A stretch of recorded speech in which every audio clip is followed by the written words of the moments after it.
لوگوں کو بتا دو حالات بدل جاتے ہیں، ایک جیسے نہیں رہتے۔ کہا لا تحزن، ابو بکر گھبرانا کیوں؟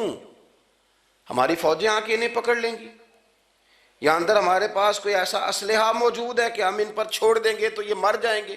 لا تحزن، ابو بکر گھبرائیے مت۔ کیوں نہ گھبرائیے؟ اس لیے کہ ان اللہ معنا، بے شک اللہ ہمارے ساتھ ہے۔ جن کے ساتھ رب ہو انہیں گھبرانا نہیں چاہیے۔ انہیں گھبرانا، یہ جو مسلح کی قوت ہوتی ہے، یہ دعا کی طاقت ہوتی ہے، دعا صلاح المومن، یہ جو قوت ہوتی ہے انسان کے پاس، یہ جو اس کے پاس ہتھیار ہوتا ہے کہ آج رات منا لوں گا میرا رب کرم فرما دے گا، یہ جو اس کے پاس قوت ہوتی ہے یہ اسے کمزور نہیں پڑنے دیتی، اسے طاقتور رکھتی۔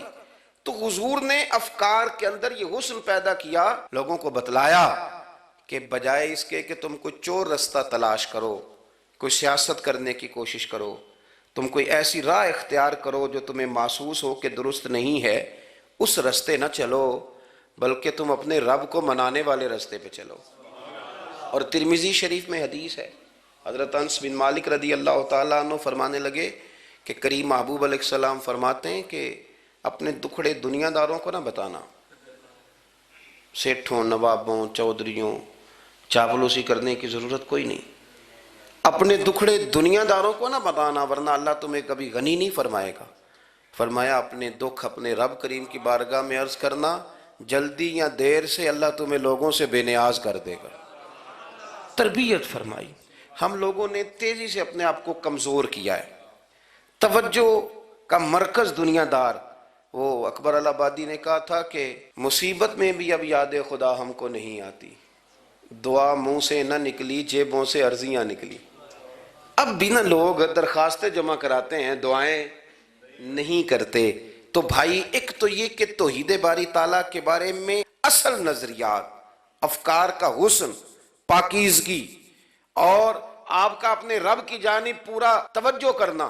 ہمارے ہاں اب تو خیر کرامتیں فیس بک پہ آتی ہیں اور لوگ اس کا سوال بھی بڑا تگڑا کر کے کرتے ہیں، اور جو بچے چھوٹے موٹے ہماری طرح طالب علم ہوتے ہیں کچھ کتابیں پڑھنے والے دین کے، وہ کئی دفعہ الجھ جاتے ہیں کہ اب اس کو ٹیلی کیسے کریں، ساتھ کیسے جوڑیں۔ ایسی کرامتیں اور کرامت بیان کرنا بھی لوگوں نے ذمہ داری سمجھ لیا ہے، حالانکہ جڑے محرم راز حقیقت دے وہ تے راز حقیقت کھول دے ہی نہیں، اے جنہ ویکھیا نہیں او کرن گلاں، جنہ ویکھ لیا او تے بول دے ہی نہیں، تو بات ہی نہیں کرتے۔ تو کرامت نا جوڑ جاڑ کے نا کہیں فٹ کی جاتی ہے۔ آپ کو بخاری مسلم میں حدیث ملے گی، کوئی بھی ایسی اوہام پرستی، کوئی بھی ایسا نظریہ، کوئی بھی ایسی بات جو ذہن کو منتشر کرے، یعنی ابھی تک لوگ کہہ دیتے ہیں ہمارے کہ وہ کالی بلی رستہ کاٹ گئی تھی، تو معاملہ بڑا، میں ملتان شریف پہنچا تو مجھے وہاں ایک میرے سنگی کہنے لگے، بڑا پرانا ان سے ربط ہے، کہنے لگے کہ میں نے آج نہ تجربہ کیا ہے، ویسے واقعی کالی بلی رستہ کاٹی ہے تو مشکل ہو گئی ہے۔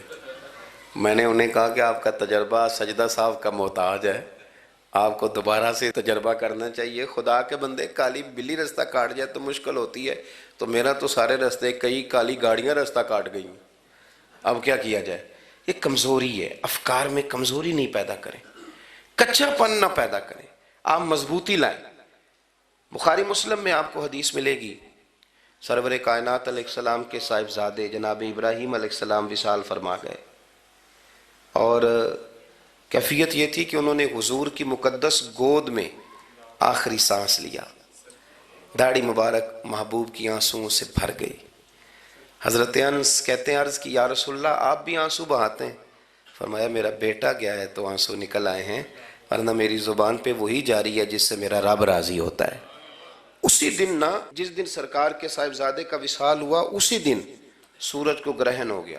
کچھ لوگوں نے بات جوڑ دی، کہنے لگے کہ آج چونکہ حضور سید عالم علیہ السلام کے صاحبزادے کا وصال ہو گیا ہے تو آج دیکھو سورج کو بھی گرہن ہو گیا ہے۔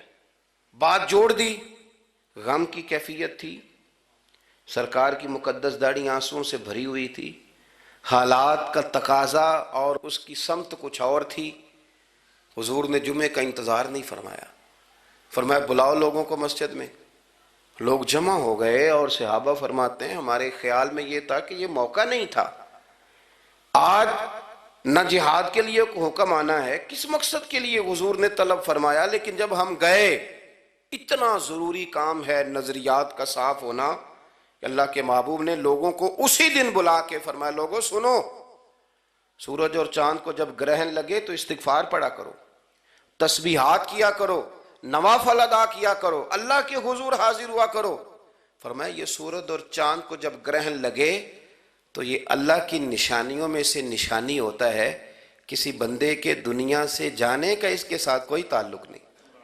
تم نے اپنے ذہن کو ٹھیک رکھنا ہے، افکار کو ٹھیک رکھنا، کسی بھی قسم کی تم نے اوہام پرستی کا شکار نہیں ہو، مضبوط رہیں مضبوط رہیں، اٹھ باندھ کمر کیوں ڈرتا ہے، پھر دیکھو خدا کیا کرتا ہے۔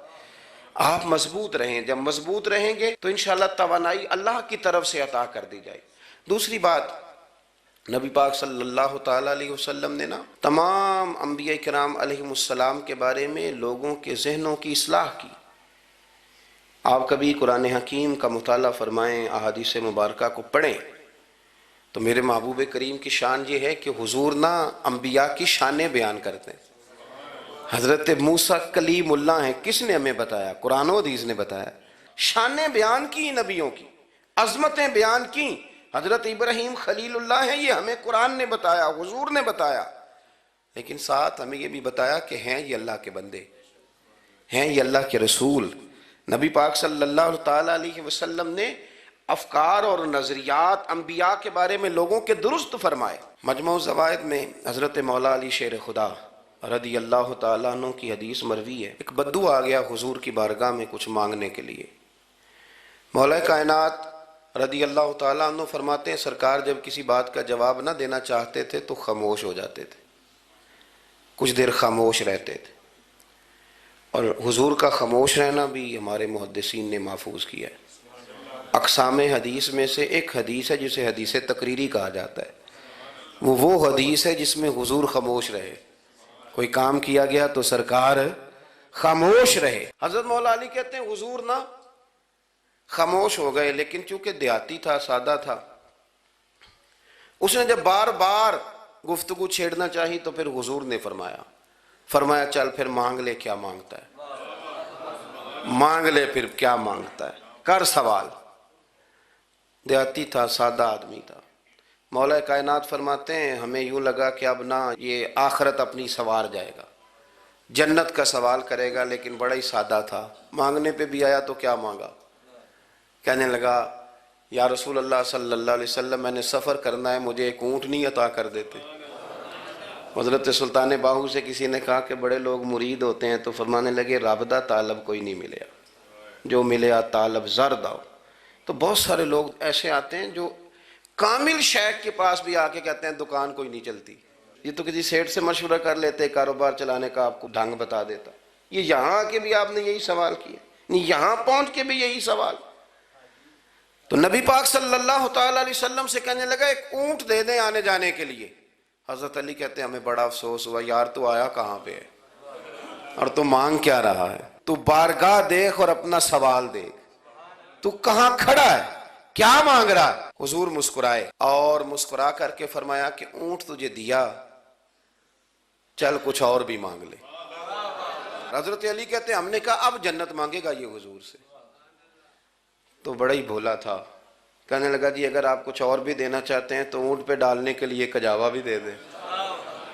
تو حضرت مولا علی شیر خدا فرماتے ہیں ہمیں پھر بڑا افسوس ہوا کہ یار دیکھو اتنا چانس ملا ہے پھر کھو دیا ہے۔ رسول کریم علیہ السلام بھی مسکرائے، اور سرور کائنات کی جو مسکراہٹ ہوتی